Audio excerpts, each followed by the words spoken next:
Warning, the following video may contain spoilers. If you have not seen the movie, you can pause, give us a like, and subscribe. Hey Superfans, it's Fit Nerd! And Flash Fanatic. And we're going to be talking about the crisis that's going on in the CW called Crisis on Earth X.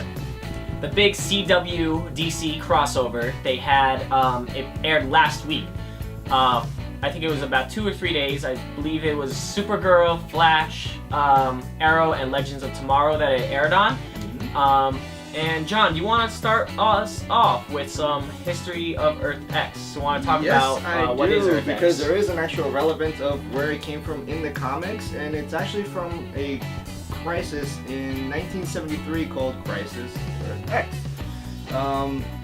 There are obviously main source materials that were used from there, not the entire storyline, and of course we had no soups. Right, so a lot of the TV, they're their own universe. I like to call them, like the Earth TV, kind of, just because they do have their own, this is how this person got their superpowers, all on their own. Doesn't necessarily follow what the comics have set up for us. So, Crisis on Earth X, the special on TV, on the CW, basically followed this Earth X, which is a Nazi-controlled Earth. Basically, the big difference, everything basically follows the Earth 1 and Earth 2. Those who are familiar with the comics will know where I'm talking about this. Histories.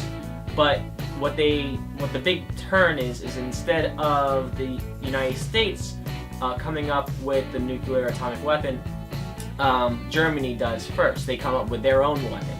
In this case, it's mind control. And this is more about the comic origin of Earth X. It is actually really comic oriented. It is very comic. Hence the fact that they actually used Justice League members and the Justice Society. Yes. And they collaborated in the actual storyline. Yes. So the original one, they did actually have a whole collaboration between the two. Right. So a big thing they did in the first, in the story via the comics, is there is this group of people who are resistant to the mind control, and they are known as the Freedom Fighters. They are the Resistance, and they basically team up with Justice League members from Earth 1 or 2 who end up going over there pre-Crisis on Infinite Earths and the multiverse. And basically they fight the enemies that they have on Earth X. It's not a huge event that happens, but there is a bunch of comics that you could probably look online and find a little bit more information about it. Not to be confused with what a lot of fans are always talking about, which is Infinite Crisis. Yes. Which is basically a way that DC tends to do every 20 years. Every so often when they want to do a reboot of sorts, they do an Infinite Crisis, which is just all the Earth's just a big mess. And they want to just create new storylines. Yes, it's their way of kind of retconning a lot of stuff that may not work. Like that was a big... it wasn't a crisis that they just did recently for the whole Rebirth series, but it was a way of kind of explaining the New 52, which didn't do well in sales, and a lot of people didn't really like the grittiness of it. But going on, talking about the actual show, just to kind of break down what happened, and so it starts off with Flash and Iris's wedding. Everyone is basically going around the different Earths and the different shows. So you have Kara. You have Kara from Earth 1, whatever Earth she's on, Earth 3 for argument's sake. That's another difference. It's definitely that Kara Zor-El. Yeah, Kara Zor-El is on a different Earth. She's from Earth 3, not from Earth 1. Yes. So Earth 1 is the Flash, Earth 1 is Arrow, Earth 1 is Legends of Tomorrow. And the Justice Society. Because we have Commander Steel from the old school. We do. He's the grandson of the original Commander Steel from the original Justice Society. Yes. So they're... more retconning. So basically, the whole episode, first 5 minutes of it, is basically getting everyone together, going through time. Hey, did you RSVP from, the 1800s or 1500s or wherever they were in the Legends of Tomorrow? and the Arrowverse and the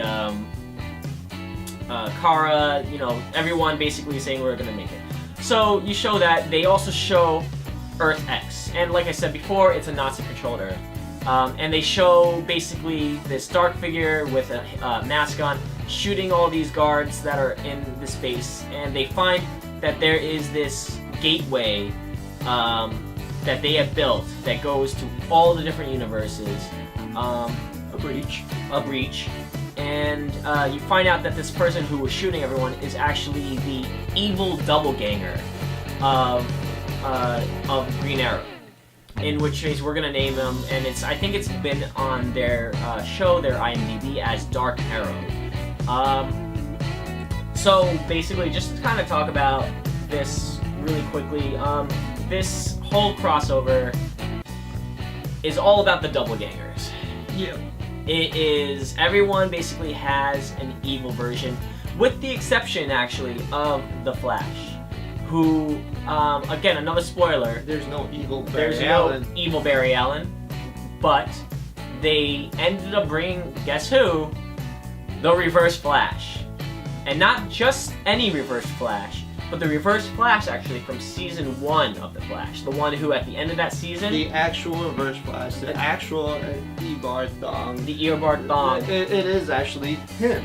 He didn't die. And this is actually really awesome. Well, as a fan, this is great because if you read on the latest of the Rebirth, if you look up something called the Button, you're going to learn about what Batman brings up a really good point about Reverse Flash, and he says that he is timeless. And even Reverse Flash says he's timeless. He's messed up with time so much that at some point, let's say in the future, he gets arrested, and 5 years down the line, he dies.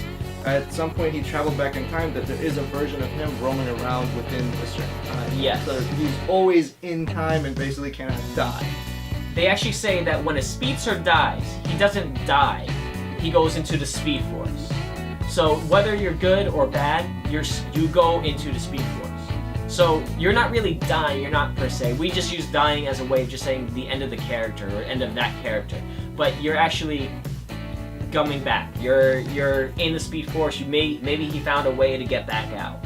Maybe he got out when Savitar in the last season got out, or Legends of Tomorrow, or some way of... But he didn't get out though. I know. I mean, they might not reference it yet, but I feel like that's like a big thing. It's basically their way of saying, we're recycling this character. We want to use him again. They just wanted to use him again. Yeah. I mean, and that's totally in the Which, by the way, as well. one of my favorite costume choices is that all these guys had like a double line, like a double lightning, and he had a double lightning, and I thought that was so cool. Like, I know that his Reverse Flash costume is one lightning, it's the reverse lightning of what Barry has, but I love the fact that this one has double. I'm like looking online right now to see if I can find a jacket or something that has double lightning. It's gonna happen. Cosplay is already on this. I know. I was like, I love that version of it. But and also just to mention, the name of everyone has a doppelganger on this earth, including Supergirl. Supergirl's character is Overgirl. Actually, it was more than.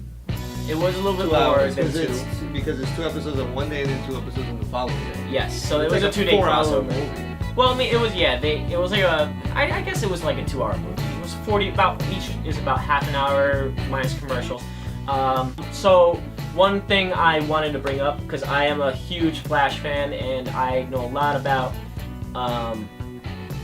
his history, a lot of comics. One thing I really loved is that they actually had a tornado twin potentially pop up.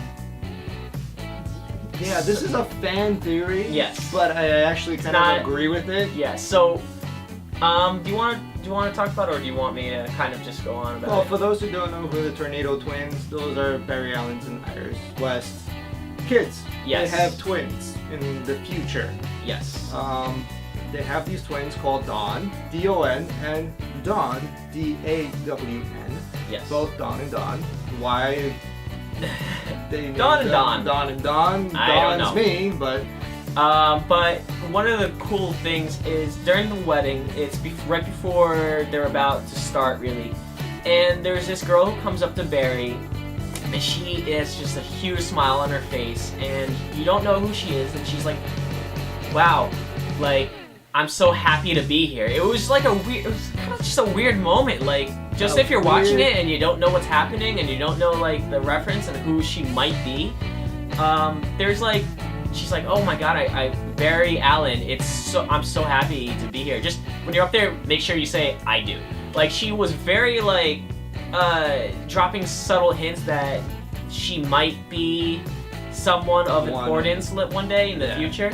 She may actually be one of the twins. She might be one of the twins. One, Dawn. Right, so there may be something that they're hinting at in future development within the show itself, that they're coming from the future to change something. Yes. I think that's like a foreshadowing of something that might happen. Like, we did see Barry kind of run into the future last season, but this might be something where he has to go back in the future and see something again, maybe something that's not in his own time, maybe what he gets thrown in there by Reverse Flash, or the current bad guy is the Thinker on the show right now, but he kind of took a back seat in this episode. But it was something I really thought was clever. It was a way of opening up new stories.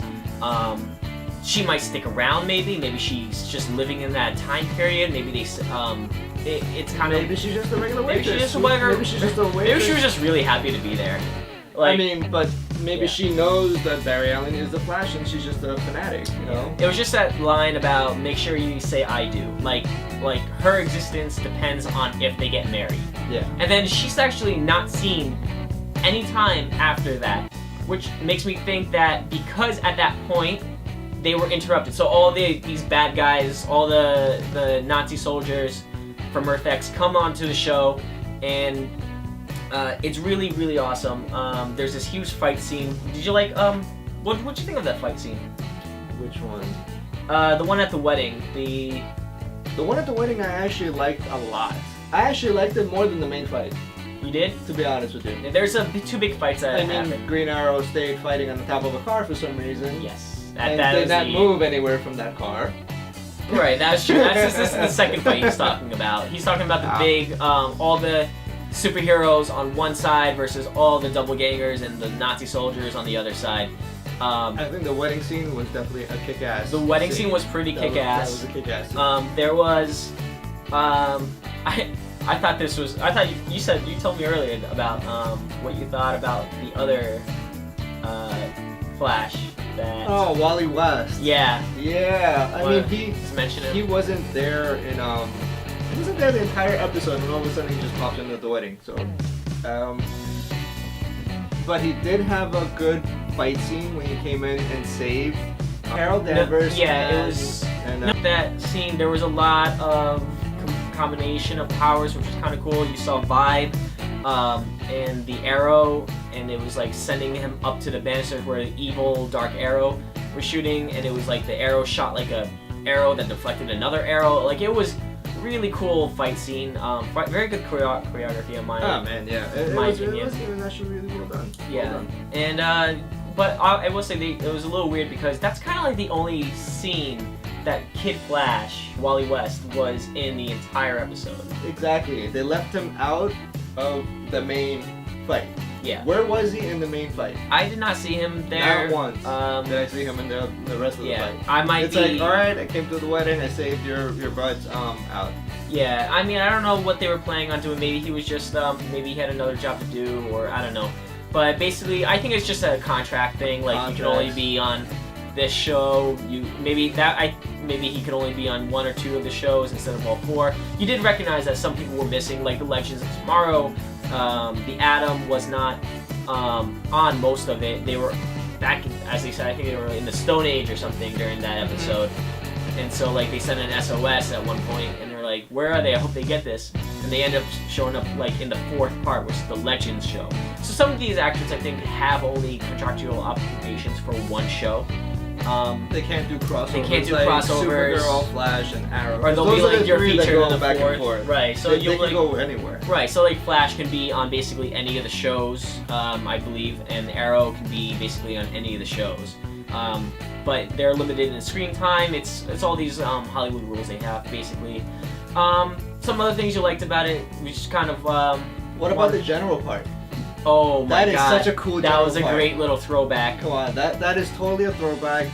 Some fans may have not even noticed it, or this may have slipped under the radar, but Yes. So they made a little bit of a reference. So there's a part where they are flying basically, and all the Nazi soldiers and the doppelganger Supergirl, Overgirl, is on a ship, and you see Supergirl fly up, and she's right in front of them, and she has this line, which is the throwback line, and it's General, would you care to step outside? And that is from Superman 2, actually, if you didn't know. and it was against also a general, which is General Zod. General, would you care to step outside? Superman! Superman, thank God. I mean, get him! Come to me, son of Jor-El! Kneel before Zod! So it was a little bit of a throwback to the Superman series. It was a really cool reference. There was a lot of great references in here.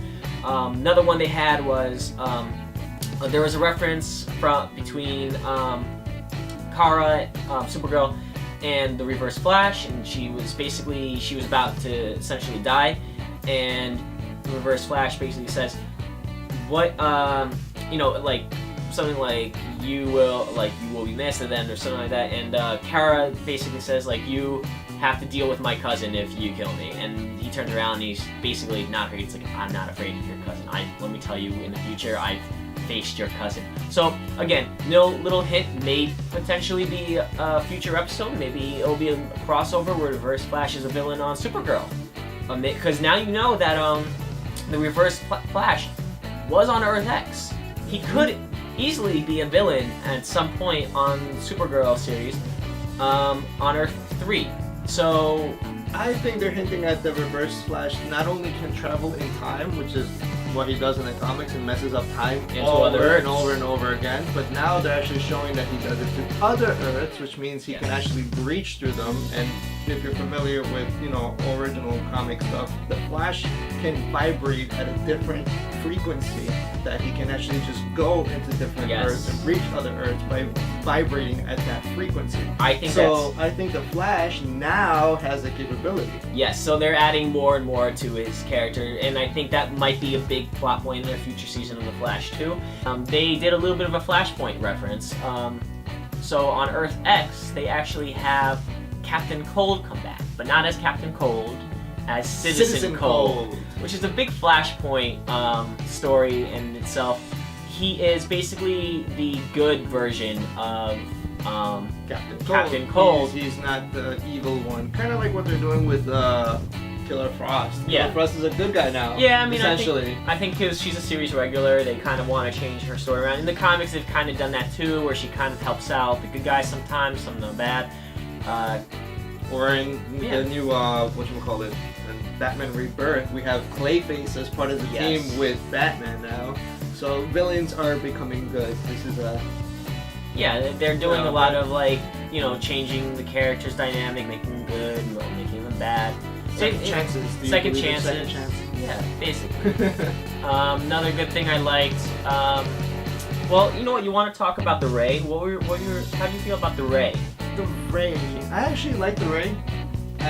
He was from the Justice Society originally. He's one of the original members of the Justice Society, and introducing this character into the TV DC universe, I guess you could say, is actually really cool. And the fact that he has a relationship with Citizen Cold. Yes. So that is like, if you guys are familiar with the Justice Society back in the day, characters back then, everything was shunned up, It's more a modern take on the characters. This is a modern take, which I'm very cool with, because we have, girls that like girls, and we have guys that have guys, and they're all open about it in the show, so that's relevant to today's time. And there's a lot of, in the show, they definitely talk about, they kind of bring up the issue, like there's a point where all the main characters are caught, they're put into this concentration camp on Earth X, and they have either a star or a triangle on them, and the triangle is supposed to represent basically if you are gay or homosexual.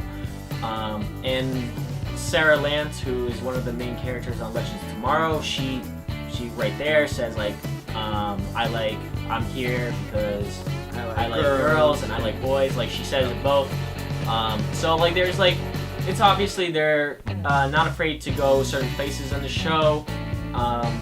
And I think it's a good decision on their part. I think it does definitely show that they are superheroes to kind of like become this you know, beacon. Just people can go come forward to see like kind of. They have some relevance to it, you know, because it's been going on for ages and ages, and nobody wants to come out about it. And if you are, then that's it, you know. So pointing out and utilizing the Nazis, which basically hated everyone, even the Aryan race, even you know, that was like a big race. So. That was a big thing because the like basically one of Dark Arrow. By the way. In this whole thing, Dark Arrow is supposed to be the successor to Adolf Hitler. He's basically the new Führer. And his first in command, of course, they want to recycle characters and double gangers. So they use Sarah Lance's father, who's a regular on the Arrow show, as the basically the person who's in charge of Earth in Earth X while the Führer is away.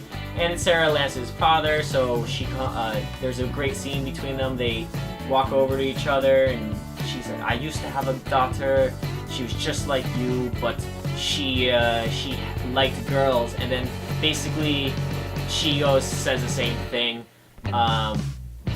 And you know, it was really there's some great moments and great like interactions, because you won't normally see these characters go at it with each other with certain dialogue, certain personality, and I thought it was really cool. If you enjoyed this video, please give us a like, subscribe, and we'll see you on to the next. If you enjoyed the content of our video, hit the like button and subscribe so you can stay updated with the here and now in the superhero world.